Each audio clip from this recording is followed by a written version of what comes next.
Hello everyone.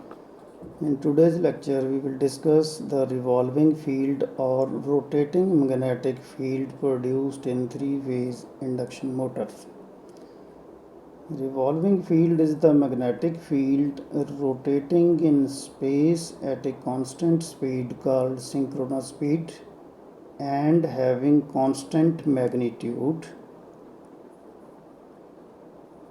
Let us see how this magnetic field rotating in space is produced in three-phase induction motors. First, three-phase AC supply is connected to three-phase windings of stator which are 120-degree electrical apart. Now the three-phase currents are shown in this graph. First phase R phase current are shown by this curve, red curve, and Y phase currents are shown by yellow curve. B phase curve is shown by blue curve. Now Y phase lags behind the R phase by 120 degree. Further, the B phase lags behind the phase R by 240 degree and by Y phase 120 degree. Again the next cycle starts at 120 degree, further at 360 degree, R phase again starts, and so on. This continues with the time. Now we can see that phases have different values with respect to time. At some time, for example at this point, R phase is having positive maximum value, and at the same time these two phases have negative values. At point 0, R phase is having 0 value, Y is having negative value, and B is having some positive value. So at every instant they change their magnitude. So this is how the three-phase AC supply currents are varied with respect to each other. By an angle of 120 degree they are placed. Now the flux produced by three-phase currents is directly proportional to the three-phase currents. So the flux have same wave shape as that of currents. I and phi are written on the same line. The flux wave shape, the current wave shape is the same. Now let us see how rotating magnetic field is produced with the help of these currents in the motor. Let us take the stator, which is fixed with the foundation, having three-phase windings A1, A2, one phase connected to R phase, and B1, B2 connected to Y phase, C1, C2 connected to B phase, blue phase. Now considering the instant 1, at instant 1, what we see at T1 we are considering this instant when phase R is positive and phase Y and B are having negative value. These are please below 0, negative values. The positive half is represented by inward flow of current and is represented by a cross sign in the conductor. This conductor is having current entering into the surface, inward flow, and is represented by cross sign. The other end of the coil, this is the one side of the coil, the current will come back like this in this conductor. Naturally here the current direction is opposite. It is towards the observer. It is coming out of the paper, shown by dot sign. So in general we will take the positive cycle of the currents as cross sign in starting end, that is end 1, A1, and at finishing end it will be opposite direction, dot. And phase Y is negative at this instant, so its starting end, which is connected to B1, it will be dot and B2 will be cross. Similarly, phase B is connected to C1 and it is having negative values, so C1 will have dot sign and C2 will have cross sign. So positive sign half cycle is represented in the coil by one end cross sign and two dot sign, negative end one dot sign and two cross sign. This we should remember in general. Now the conductors with cross sign, that is in which currents are having inward flow, have clockwise lines of force around it. Magnetic flux represented by clockwise lines around it. And dot conductors have anti-clockwise lines around it. So these three conductors have cross sign, so the magnetic lines of force are clockwise as shown by this line around these conductors. This is the magnetic flux produced by these three cross conductors, and this is the magnetic flux produced by bottom three conductors having dot sign, anti-clockwise direction lines. So resultant field is in this way, whole the flux is in this way, so resultant field Fm is marked here in this direction. This is resultant magnetic field Fm. At this instant, when this current have maximum positive value, these two have negative values, the resultant flux is represented by Fm. We have seen that it is here.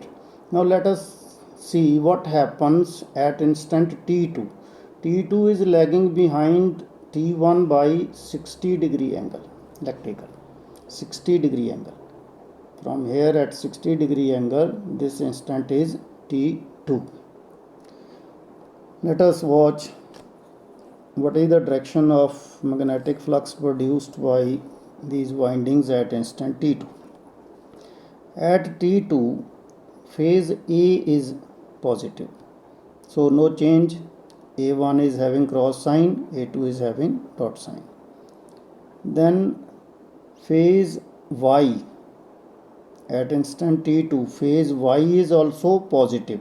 So now B1 is having cross sign. Here this color is not shown clearly, and B2 is dot sign, dot.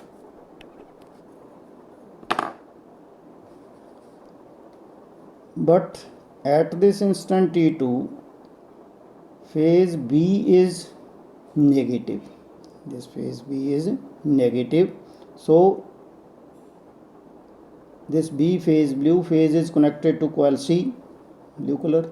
So C1 is having dot sign and C2 is having cross sign. Again you can see that R and Y phase are positive, red and yellow are positive, so red is marked positive in A1, dot in A2. In C, B phase, this is marked cross, this is marked dot. But C is reverse, C is negative, so C1 is dot and C2 is cross. Now these three conductors have cross sign and having clockwise lines around these. The magnetic flux produced by these conductors is clockwise, and around dot conductors it is anti-clockwise. Now all the flux is moving in this way, downward this way. So the resultant flux is in this direction. If we see, it is moved from its original position, which was here first. In first case, at instant T1 it was here on horizontal line. Now at T2, the cycle has completed, our current cycle has completed 60 degree. The resultant field also completes 60 degree angle. Now let us watch another instant T3, which is further moved by 60 degree angle.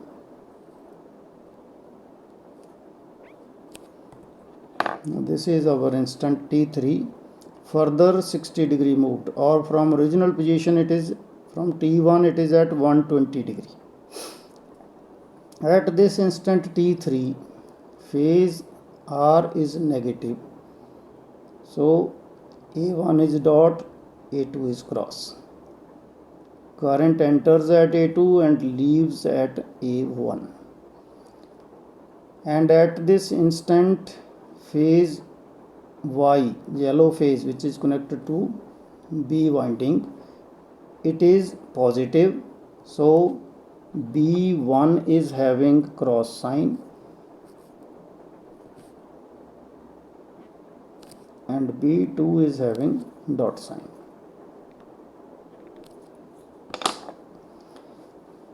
At this instant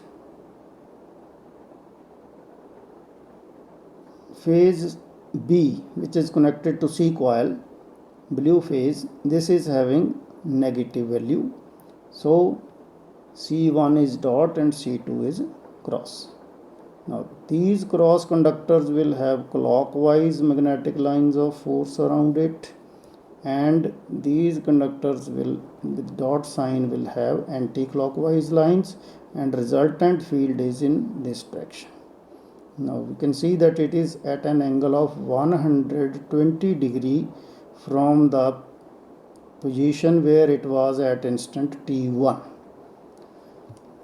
If the cycle completes 60 degree, let us see in the next diagram, when the at instant T1 it was in this direction. When the cycle completes 60 degree angle, the resultant magnetic field also shifts by an angle of 60 degree from here to here.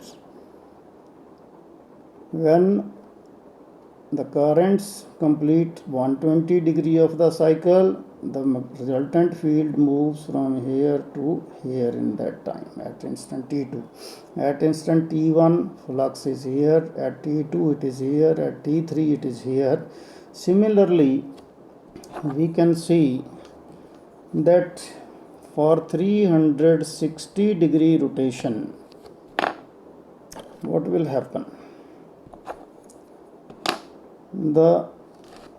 If we take the case from 0 to 360 degree, if at 0 degree the resultant magnetic field is at some place, after 90 degree it will also move 90 degree. At 180 degree resultant field will move 180 degree. At 270 degree resultant field will move 270 degree, and at 360 degree it will move 360 degree, or it will complete its one rotation. So if it is started at 0 from here, say, in 360 degree rotation it will again come here, and in the meantime one cycle is completed. One cycle is completed in the meantime. So the time period for a sinusoidal cycle is fixed, hence the rotation time of this rotating magnetic field is also fixed, so it will rotate at a constant speed, and that speed is called synchronous speed. That speed is called synchronous speed. Now let us watch how much will be the synchronous speed, at what speed it will rotate. If we consider our discussion, then revolutions made per cycle,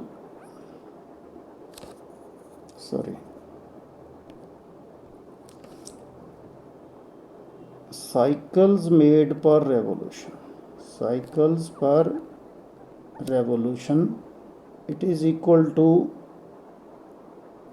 P by 2. Let me explain why it is P by 2. In the present case, we have considered a two-pole motor.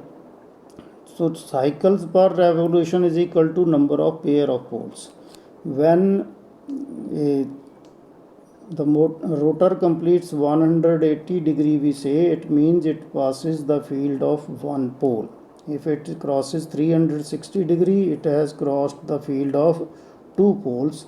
Therefore, number of cycles per revolution is equal to number of poles divided by 2, or we can say it as pair of poles. And what is the revolution per second? If speed in RPM is say ns is the speed in RPM, and if we divide it by 60, it will be the speed in RPS, revolution per second. Here you can note that P is the number of poles, ns is the synchronous speed at which the rotating magnetic field rotates. And if we multiply these two equations, cycle per revolution multiplied by revolution per second, revolution and revolution will cancel, it will come out to be cycle per second. Cycle per second is equal to, left side we multiplied P ns over 120, P ns over 120. 60 into 2 120, P into ns, P ns. What is cycle per second? It is the unit of frequency. So we can write frequency F is equal to cycle per second or hertz, P ns divided by 120. From here we can write the speed ns is equal to this 120 into F multiplied 120 F divided by P. This will be our speed in revolution per minute, where F is the supply frequency in hertz and P is the number of poles. Ns is the speed of the rotating magnetic field, that is synchronous speed.